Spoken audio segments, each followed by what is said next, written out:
Cucurella s'est de nouveau exprimé et fait une fois de plus la une des journaux. Un incident s'est produit au sein de l'équipe nationale espagnole et la FIFA a décidé d'ouvrir une enquête immédiate. Restez connectés jusqu'à la fin, car nous allons répondre à toutes vos questions. Abonnez-vous si ce n'est pas déjà fait. C'est parti.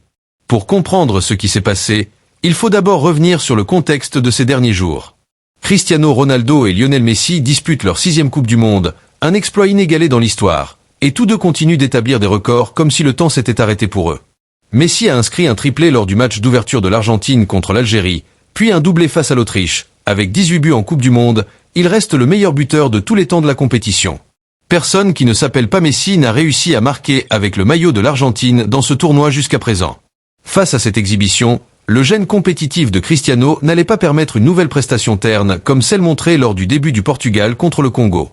À ses 41 ans, il a marqué un doublé contre l'Ouzbékistan, devenant le 2e joueur le plus âgé à inscrire un but dans l'histoire du mondial, seulement derrière la légende camerounaise Roger Mila, et surtout le premier joueur de l'histoire capable de marquer lors de 6 Coupes du Monde différentes, toutes celles auxquelles il a participé, avec un total de 10 buts, 8 de moins que Messi, mais suffisant pour revenir pleinement dans la conversation. Et alors est arrivé le moment qui a tout enflammé. Par ailleurs, si vous êtes de ceux qui collectionnent le mondial, j'ai 3 choses que vous ne pouvez pas manquer. Le trophée officiel de la Coupe du Monde en version Lego, le ballon officiel du mondial et la boîte de stickers Panini du mondial 2026.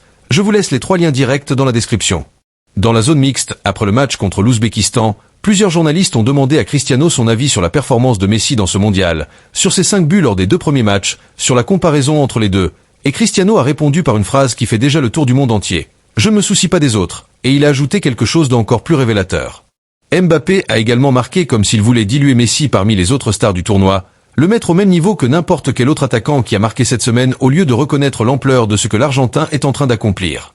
Et ce n'était pas tout, car lorsqu'un journaliste mexicain a insisté avec une deuxième question sur la possibilité de voir Cristiano et Messi s'affronter dans ce mondial lors d'éventuels quarts de finale entre le Portugal et l'Argentine, Cristiano lui a directement coupé la parole. « Je ne comprends pas cette question, ça n'a aucun sens, mais ce serait top », a-t-il dit de façon tranchante avant de mettre fin à l'interview.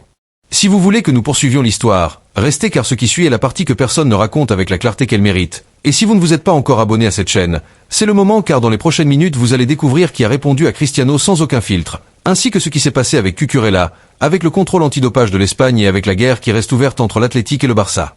Revenons à la conférence de presse car il y a autre chose sur cette attitude de Cristiano qui mérite analyse. Roberto Martinez, le sélectionneur du Portugal, a été interrogé sur cette réaction et l'a défendu par une phrase qui en dit long sur la façon dont le staff technique comprend l'utilisation de la psychologie de son capitaine. « C'est un être humain, il a le droit d'avoir des sentiments », a déclaré Martinez. Et Wayne Rooney, ancien coéquipier de Cristiano à Manchester United, est également sorti pour expliquer cette attitude. C'est ce qu'il fait. Il reçoit des critiques et c'est comme ça qu'il répond. Rooney est allé plus loin. Il veut être le meilleur dans ce qu'il fait. Donc bien sûr, quand les autres grands attaquants marquent des buts, il veut être en tête de cette liste. Sa réaction ici est exactement ce à quoi on pouvait s'attendre. Il est égoïste dans le sens où il veut être le meilleur, mais c'est aussi un joueur d'équipe. Cette phrase, égoïste mais joueur d'équipe, résume parfaitement la contradiction qui a accompagné Cristiano tout au long de sa carrière. Mais ce n'est pas le plus impactant de cette histoire, car pendant que Cristiano essayait d'esquiver le sujet de Messi, une autre légende du football a décidé de s'en prendre directement à lui pour une raison complètement différente. Après avoir marqué ses 2 buts contre l'Ouzbékistan, Cristiano s'est tourné vers la caméra et a crié « Su, je suis de retour !» Et Zlatan Ibrahimović, commentant le match pour Fox Sports, n'a pas pu contenir son ironie. « J'étais un peu confus quand je l'ai entendu. »« De retour ?» De où exactement ? Si tu marques 2 buts et que tu cries « Je suis de retour », ça sonne comme si tu avais disparu pendant 10 ans et que tu revenais soudain d'une autre planète, a déclaré Ibrahimović, qui a continué. Cristiano a joué, marqué, battu des records et fait la une des titres tout le temps. C'est pour ça que ça m'a fait rire. Le monde du football parle de lui chaque semaine. Les défenseurs se préoccupent encore de lui et les stades continuent de se remplir pour le voir. Ça ne ressemble pas à quelqu'un qui était parti. Et il a conclu avec la phrase la plus partagée sur les réseaux. Que Cristiano Ronaldo annonce qu'il est de retour, c'est comme si le soleil annonçait qu'il se lèvera demain. Zlatan, avec son humour caractéristique, a bien fait comprendre qu'il saisit parfaitement ce dont Cristiano avait besoin après un début poussif contre le Congo et les critiques reçues.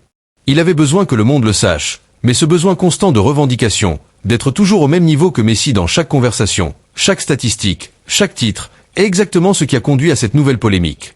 Et ici nous ne pouvons pas manquer de mentionner ce qu'une autre légende absolue du football a déclaré sur cette rivalité éternelle. Jürgen Klopp, ancien entraîneur de Liverpool, a parlé dans une interview des deux. En tant que simple spectateur, il est impossible de ne pas être fasciné par ces joueurs.